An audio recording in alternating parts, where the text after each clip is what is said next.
Second tip,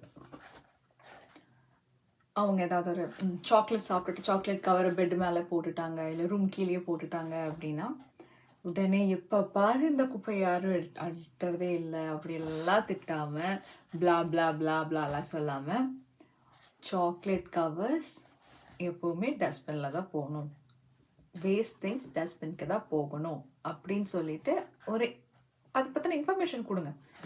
இப்போ ஏதாவது ஒன்று செவுத்தில் நிறையா எழுதுறாங்க, ஃபுல்லாக கிறுக்கிட்டே இருக்காங்க, இப்போ பாரு செவுத்துல எழுதிட்டு இருக்காங்கன்னா, இப்போ பாரு உனக்கு இதே வேலையாக போச்சு, இதை பண்ணாத, நெக்ஸ்ட் டைம் பண்ணனா அடி பிச்சிருவேன் அப்படின்லாம் சொல்லாமல், செவரு எழுதுறதுக்காக இல்லை, பேப்பர்ஸில் எழுதுங்கன்னு சொல்லி பேப்பர்ஸ் கொடுங்க. Walls are not for writing, use papers. ஒரு இன்ஃபர்மேஷன் கொடுங்க, அது அவங்களுக்கு தெரியும், இது கூட தெரியாதா அப்படிங்கிறத கொஸ்டின் வர்றதுக்கு முன்னாடி நீங்கள் சொல்லி பாருங்க. இன்னொரு டைம் ரிமைண்ட் பண்ணி பாருங்களேன், அது ஒன்றும் தப்பு இல்லைல்ல. நீங்களும் கத்தி உங்களோட எனர்ஜி எல்லாம் வேஸ்ட் ஆகி ட்ரெயின் ஆகிறதுக்கு ஜஸ்ட் ஒரு இன்ஃபர்மேஷன் கொடுத்து பார்க்கலாமே.